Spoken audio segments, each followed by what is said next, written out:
कैसा करना चाहिए, कैसा रहना चाहिए, जो बताया है वो तो शाश्वत है।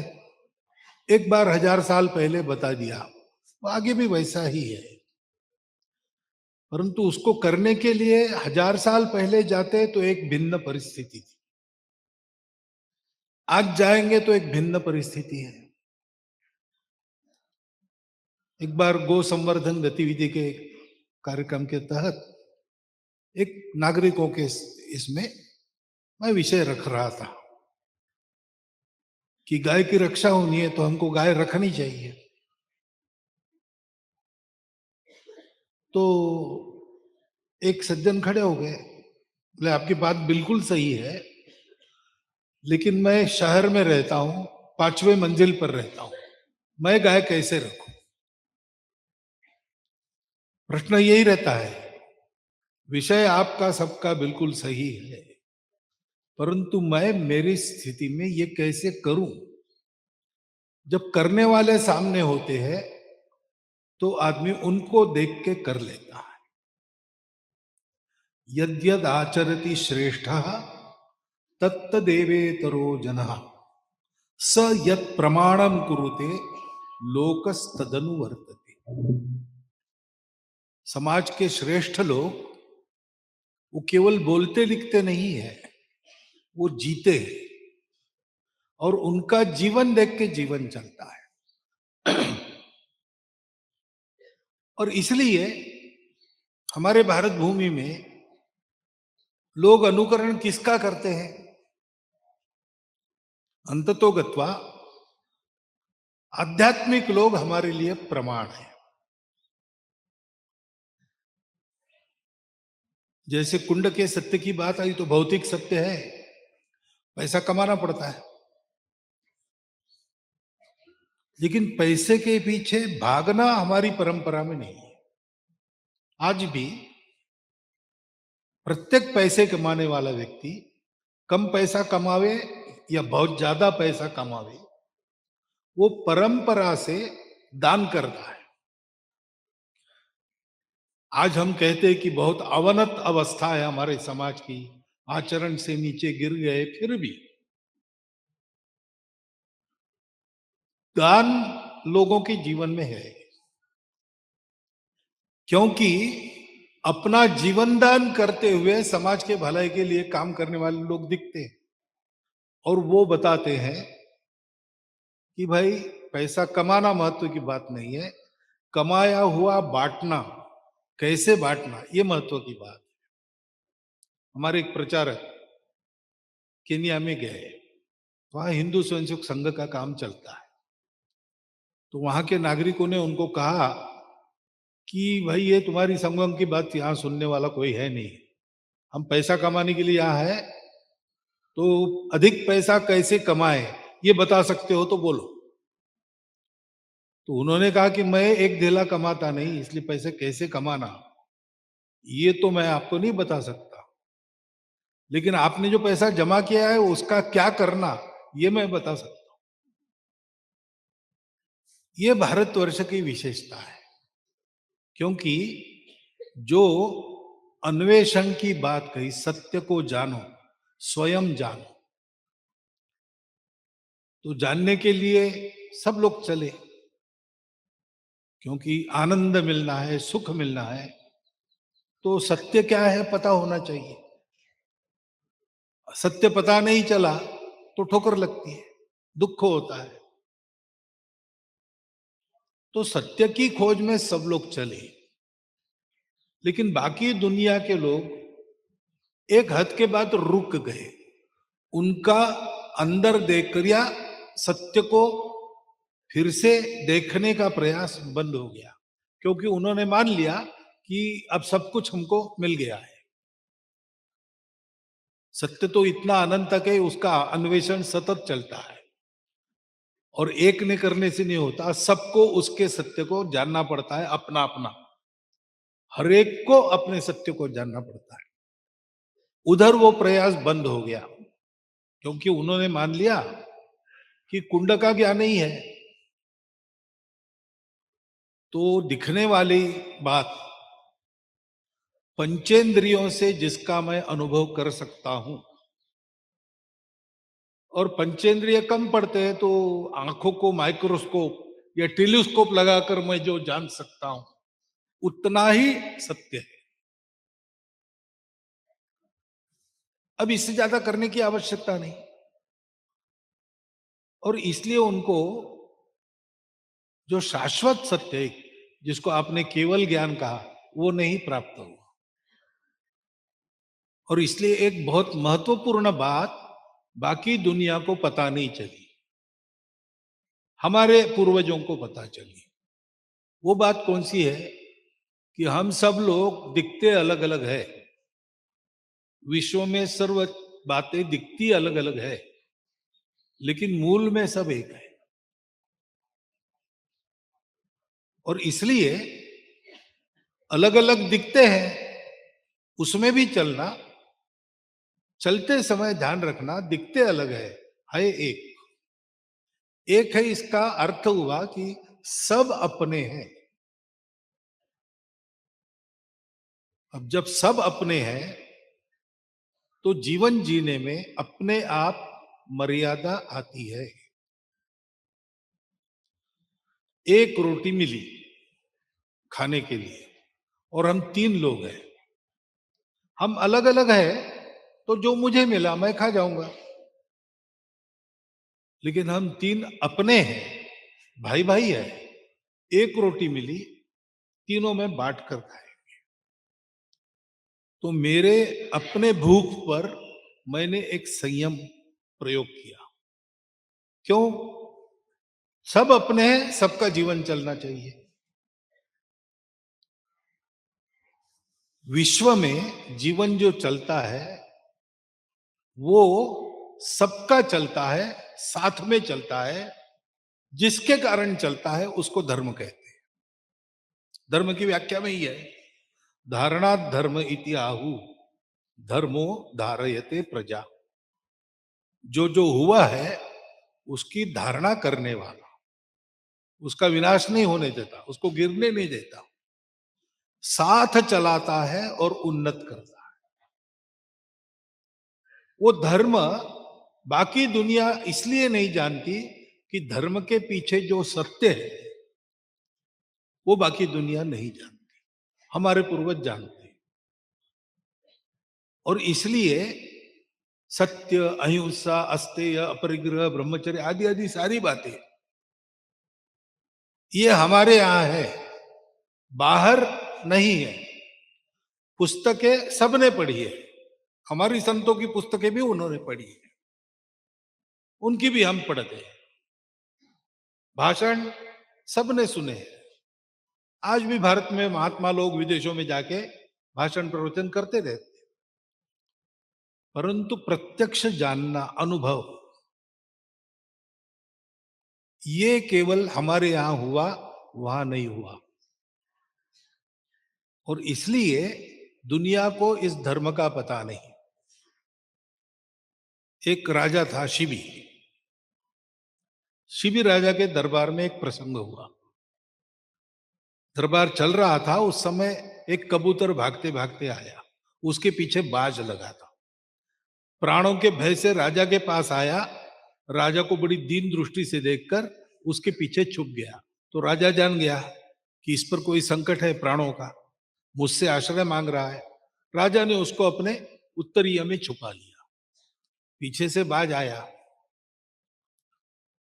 और बाज ने सीधा राजा को कहा कि एक कबूतर उड़ के यहां आया है, वो मेरा भक्ष्य है, मुझे भूख लगी है, उसको खाने के लिए मैं पकड़ना चाहता हूं, तो कहाँ है बताओ, मैं उसको खा जाऊंगा। राजा ने कहा कि देखो, वो मेरा आश्रित है, उसकी सुरक्षा करना मेरा धर्म है।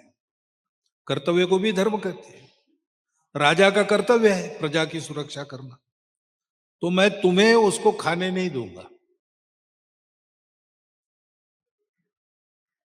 अब ये प्रसंग है, कबूतर को जीना है, राजा को उसको बचाना है, बाज को उसको खाना है। अब इसका सॉल्यूशन क्या है, ये कैसे सुलझेगा? अब केवल कानून की बात कहते हैं, कानून भी है, सबका जीवन ठीक चले इसीलिए कानून है, उसको पालन भी करना ही चाहिए। महाराज जी ने बताया, हम भी आजकल शताब्दी वर्ष में जो 5 पहले लेकर चले हैं, सारे समाज ने करने की, पहले स्वयंसेवक करेंगे, उसमें अंतिम यही है,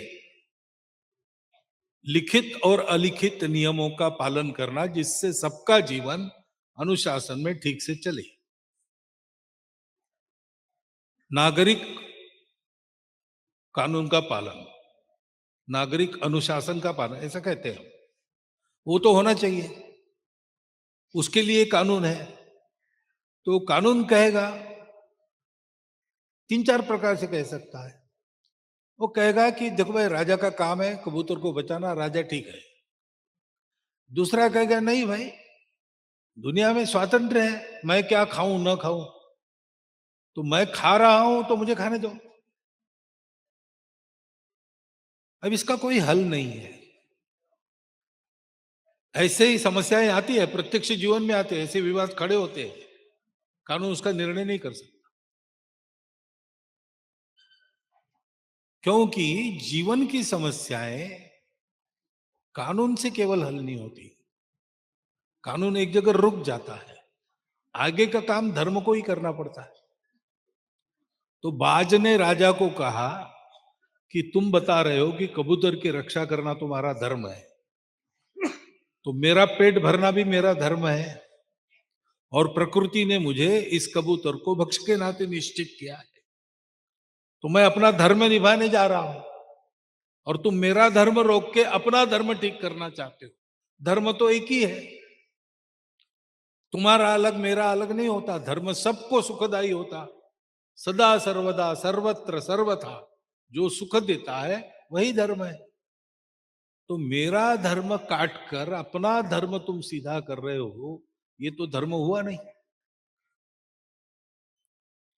अब इसको भी उत्तर नहीं है, ज्यादा से ज्यादा क्या कहते भाई, सुप्रीम कोर्ट का निर्णय है, मानना ही पड़ेगा। ठीक है, वो मानना ही पड़ता है और मानना चाहिए, लेकिन किसी ने क्यों ऐसे पूछा तो उत्तर नहीं। लेकिन हमारे पास उत्तर है, राजा शिपी उत्तर देता है कि बिल्कुल तुम्हारी बात सही है, इसको खाना तुम्हारा धर्म है, पेट भरना है तुमको, पेट भरना धर्म है प्रत्येक व्यक्ति का,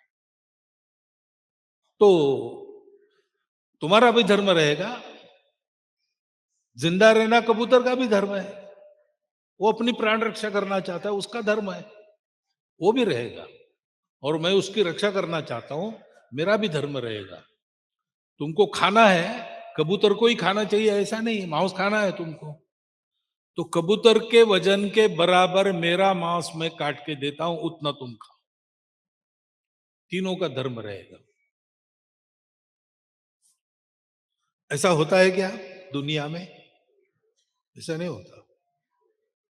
चाहे जो हो, मेरा स्वार्थ सिद्ध होना चाहिए, मेरा हित होना चाहिए, मैं जिंदा रहूं, मैं बढ़ता रहूं, बाकी लोगों का क्या होगा वो बात का सवाल है। जो मेरे उपयुक्त है उनका हो बाद में, जो नहीं है उनका कुछ भी हो, और जो मेरे हित के विरुद्ध है उनका तो सत्यानाश हो। दुनिया के व्यक्ति और दुनिया के राष्ट्र आज भी ऐसे चल रहे हैं।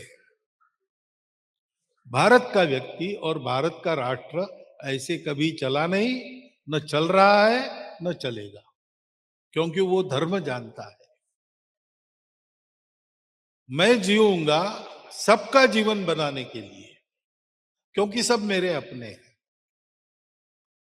तो हम देखते हैं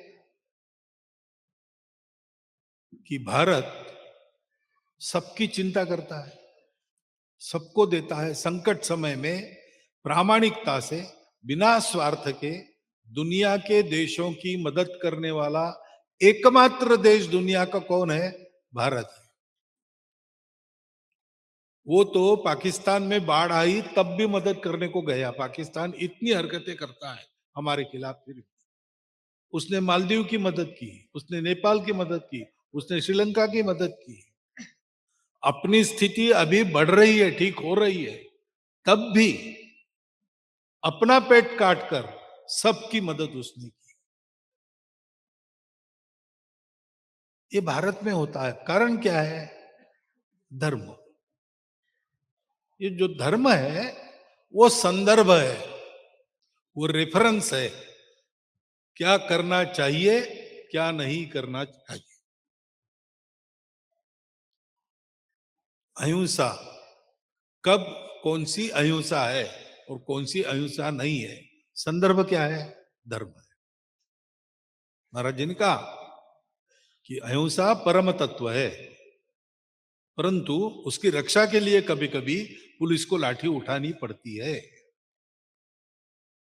उसकी रक्षा के लिए कभी कभी ये धर्म है, ये रेफरेंस है।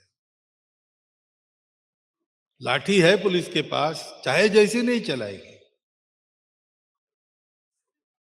उनको भी आदेश रहता है लाठी चलाओ, आवश्यक है तब, लेकिन ऐसी मत चलाओ कि लोग मर जाए, लोग भाग जाए, ऐसा कहो। ये अपनी परंपरा में है। हमारी परंपरा में हम खेती करते हैं तो हमारी परंपरागत तरीके से हम अपने पेस्टिसाइड्स बनाते हैं, कीड़ों को नियंत्रित करने की। हजारों वर्षों से खेती हो रही। अभी जो पश्चिम के ज्ञान के अनुसार रासायनिक बने हैं, वो क्या करते हैं कि इन कीटों का पूर्ण विनाश कर देते। लेकिन हमारे कीट नियंत्रक विनाश नहीं करते, वो नियंत्रण करते। वास्तविक वो कीटनाशक है, ये कीट नियंत्रक है। उनको भी जीना है, उनको भी खाना है, परंतु वो खाना मनुष्यों के लिए हानिकारक न हो और मनुष्यों का उसका प्रतिकार करना उनके जीवन के लिए हानिकारक न हो। ये जो संतुलन है, वो व्यवहार का संतुलन उस संदर्भ के कारण आता है। संतुलन के लिए एक अनुशासन का वर्णन करना पड़ता है। वो अनुशासन हमारे यहां बताया है, अपनी परंपरा में सब आता है। ये अनुशासन ही है, सत्य, अहिंसा, अस्तेय, अपरिग्रह, ब्रह्मचर्य, ये सारी बातें। संयम भी अनुशासन का ही पहला कदम है। और ये किस लिए है?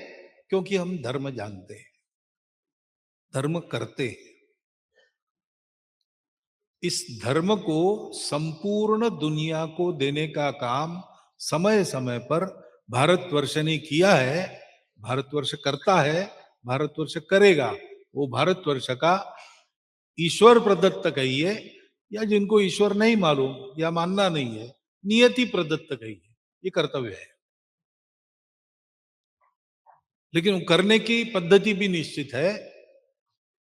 अपने सामरिक बल के आधार पर यह नहीं करना है, अपने आर्थिक बल के आधार पर यह नहीं करना है, ये बलपूर्वक करना ही नहीं है।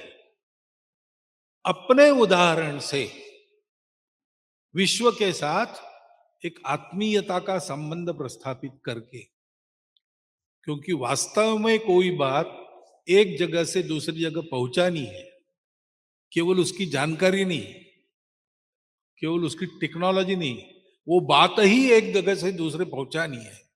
तो रास्ता क्या है? रास्ता यही है।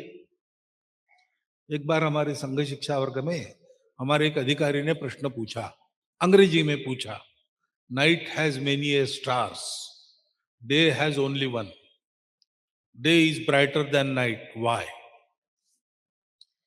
दिन में, रात में अनेक तारे हैं, दिन में एक ही तारा है, सूर्य, लेकिन रात भर अंधेरा रहता है और दिन भर उजाला रहता है।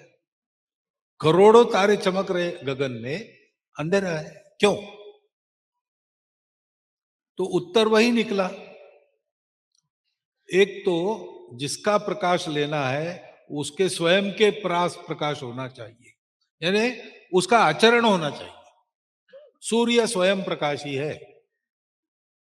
रात को पूर्णिमा का चंद्र भी प्रकाश देता है, लेकिन पूर्णिमा को क्यों दे सकता है? पूरा प्रकाश उसको सूरज से मिलता है। अमावस्या के दिन भी चंद्र होता है आकाश में, परंतु सूरज का प्रकाश बिल्कुल नहीं मिलता, तो वो प्रकाश नहीं दे सकता। सूरज का ऐसा नहीं है, उसका स्वयं का प्रकाश है।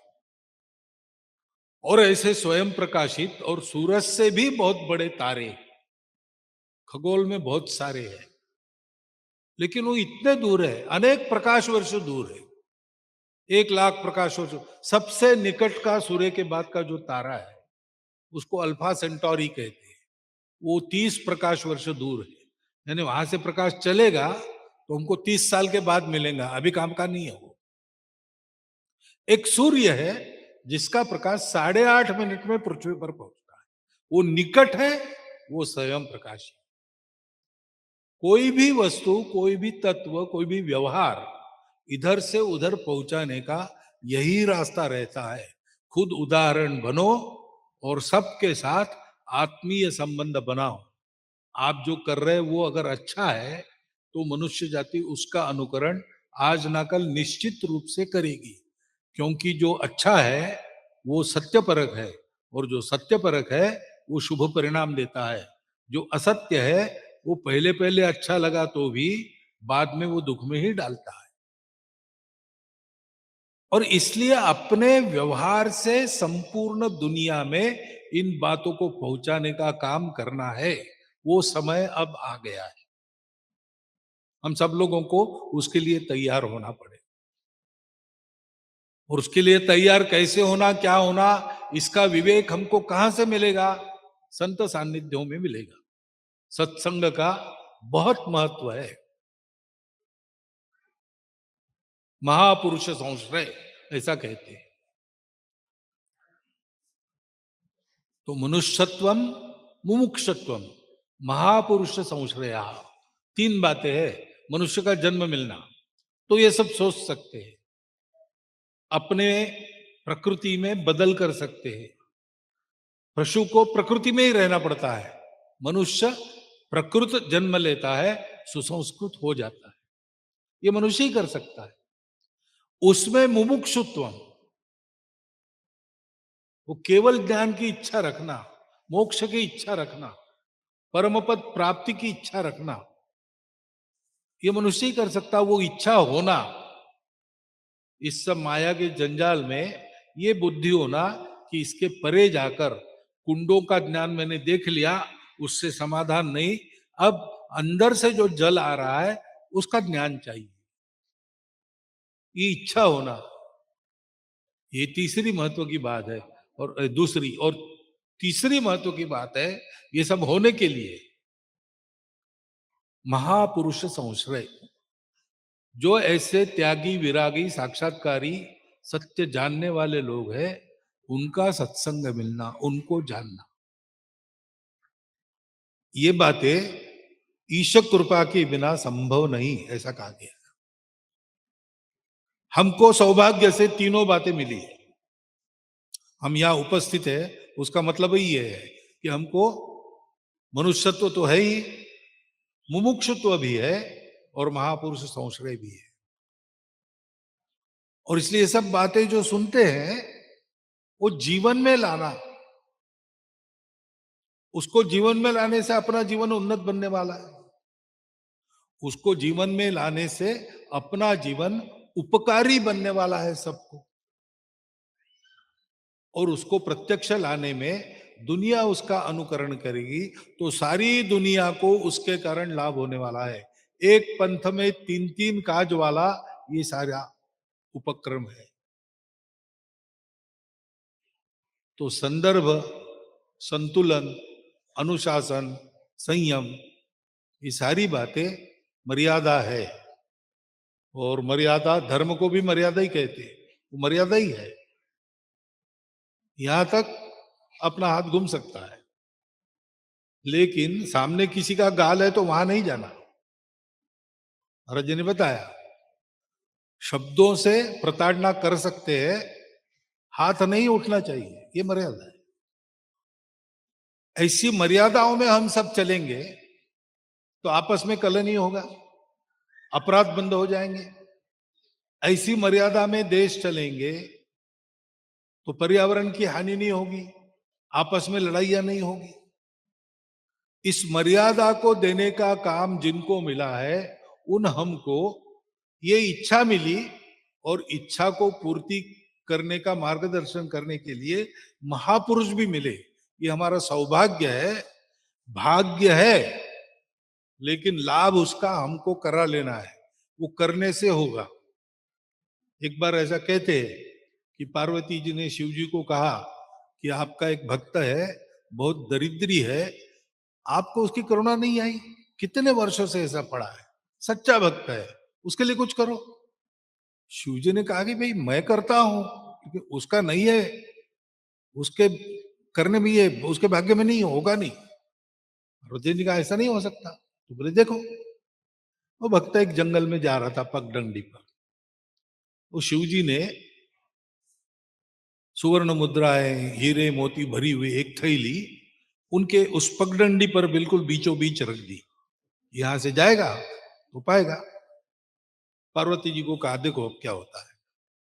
वो आया चलते चलते, उसको वो पोटली दिखने के थोड़ा पहले उसके मन में विचार आया कि आंख मूंदकर मैं पगडंडी पर चल सकता हूं कि नहीं, मुझे देखना है। उसने आंख अपनी मूंद ली और चलते गया, टेढ़ा चला, पोटली को छोड़ के आगे गया, बाद में आंख खोली तो ज्ञान तो हो गया कि मैं सीधा नहीं चल सकता आंख मूंद कर, लेकिन भाग्य तो छूट गया। तो हमको भाग्य प्राप्त हुआ है, लेकिन हमने आंखें खोलकर चलना चाहिए, तब उसका लाभ हमको होगा, हमारे देश को, राष्ट्र को, समाज को, परिवार को, सबको होगा, सारी दुनिया को होगा। मैं जो आता हूं बार बार और एक आध बार एक्स्ट्रा आ सका तो मेरा भाग्य मैं मानता हूं, इसलिए कि अगर कहीं झपकी लग जाए तो यहां आके आंख खुल जाती है और खुली रहती है अगले मिलने तक। इसीलिए मैं बार बार आता हूं। इससे ज्यादा मुझे कुछ कहना है नहीं, बाकी सब महाराज जी जो कहते हैं वही हम सुन रहे हैं।